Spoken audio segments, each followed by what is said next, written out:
Olá, vamos para mais uma aula, né? Antes de qualquer coisa, né, só lembrando a vocês, vamos para o lugar mais silencioso que vocês estiverem na casa de vocês, tá bom? Para que vocês consigam se concentrar melhor, ok? Enfim, a aula de hoje de produção textual, aula de redação, né, é sobre o conto social, tá bom? E aí vamos conhecer um pouco sobre esse conto social.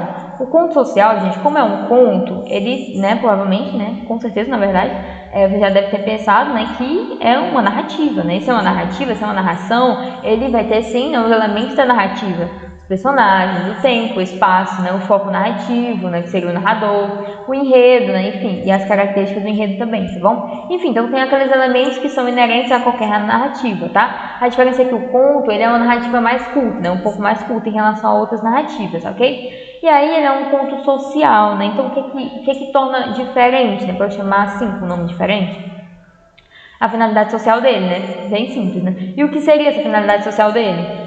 O conto social ele vai assumir, né, o compromisso de criticar situações cotidianas vividas por indivíduos pertencentes a camadas sociais menos abastadas, ou seja, o enredo vai conter temas ali como, por exemplo, dificuldades, né, de grupos sociais desprivilegiados, né, ou então de algumas minorias, tá bom? Então o conto social é aquela história que ela tá narrando ali o cotidiano, o dia a dia de algum grupo que ele é prejudicado socialmente, né, claro, vai ter um personagem central, né? Mas esse personagem central vai fazer parte de um grupo social que ou ele é uma minoria ou ele é um grupo mais, como posso dizer, marginalizado socialmente, tá bom?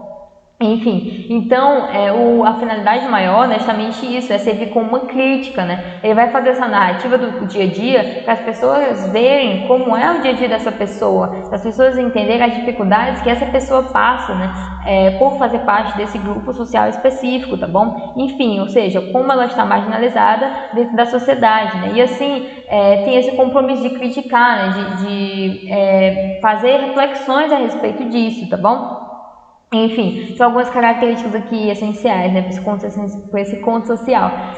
A presença marcante, né, do discurso direto, né, ou seja, discurso direto é um discurso que ele vai ter as falas da personagem, né, justamente por isso, porque quando eu coloco as falas da personagem nesse meu conto, eu estou permitindo que a personagem fale, né, e se ela está falando, ela vai demonstrar a linguagem dela. Que qual é a linguagem? A variedade linguística, né, de um grupo social específico. Então, por exemplo, se eu estou fazendo um conto social sobre moradores de rua, por exemplo, eu permito que esses meus personagens falem. Então, quando eu colocar as falas das personagens, eu vou colocar a variedade linguística daquele grupo social. Ou seja, mais ou menos como é que essas pessoas falam no dia a dia? Quais são as palavras que elas usam? Será que elas falam de um jeito? Será que elas falam de outro? Né? Enfim, então eu vou pegar ali a variedade linguística daquele grupo social, tá bom? E é por isso que vai ter esse discurso direto, né? Para eu permitir que a personagem fale, né? Enfim.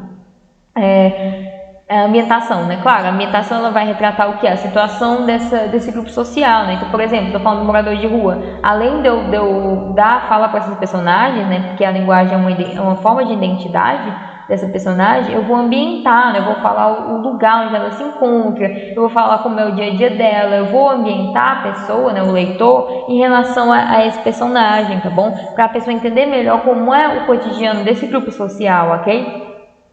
Categorização da personagem assume a identidade de um grupo social. Então eu vou ter um personagem, né, que esse personagem ele vai representar todo um grupo social, tá bom? Então os moradores de rua, eu vou criar um personagem ali que ele vai estar inserido naquele grupo, né, que ele vai representar esse grupo, tá bom? Então é como se fosse uma categorização mesmo, tá bom?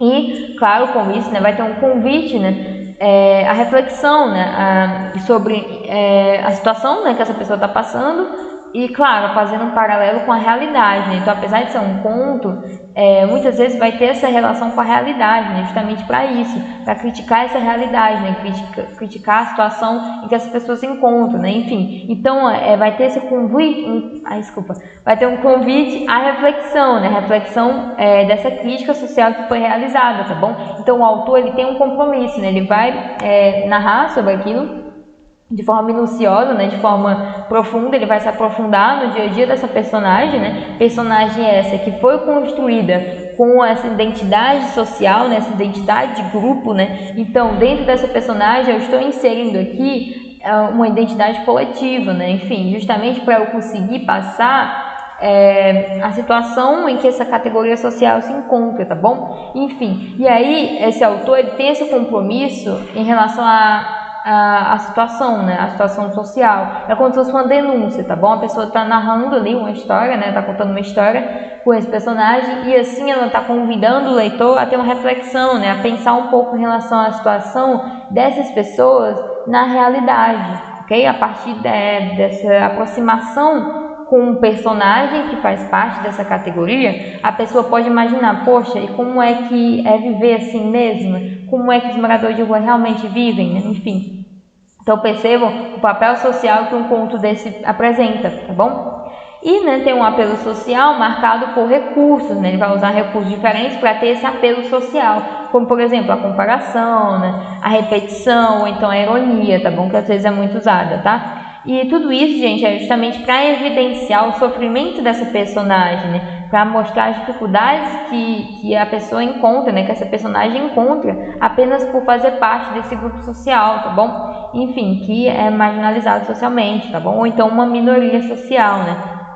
Então é como se fosse um retrato da sociedade, né, que está sendo passado através de uma história, tá bom? Uma história que por vezes terá características ali, né, conversando com a realidade, ou seja, pode ser que algumas coisas ali sejam verídicas, tá bom? Sejam fruto de um estudo, né, que o autor fez, uma análise que ele fez daquele grupo social, daquela situação, daquelas pessoas que vivem nessa situação, tá bom? E a partir disso ele construiu uma personagem baseada nessas pessoas que existem de verdade, tá bom? As pessoas reais, tá? E a partir disso ele construiu uma narrativa que, claro, por mais que tenha um enredo, o foco, né, nem necessariamente, não é só, né, no enredo em si, né? Como a história começou, qual é o desfecho da história, não, é mais em tudo, né? Tudo conta. A pessoa entender essa realidade de maneira geral, né? Claro, eu posso mostrar, por exemplo, posso contar a história de um morador de rua, que ele conseguiu um emprego e foi morar, sei lá, em Salvador, por exemplo. Enfim, é um enredo que eu criei, beleza, eu vou contar isso. Só que o meu papel não é só contar essa história que eu criei e achei legal. Não, é mostrar tudo. Além dessa história, além desse enredo, o meu objetivo é mostrar o contexto. Então, o contexto de quê? O contexto dos moradores dos moradores de rua, né? Que seria o grupo social que eu estou analisando, tá bom? Então, o conto social, ele traz isso, ele traz essa perspectiva de crítica, de denúncia, tá bom? Enfim, espero que vocês tenham entendido, né? Se mesmo assim vocês não entenderam alguma coisa ou surgir alguma dúvida, você pode assistir a aula de novo, tá? Acesse o site da escola para se manter informado e a agenda digital também, tá bom? E é isso, gente. Até a próxima aula.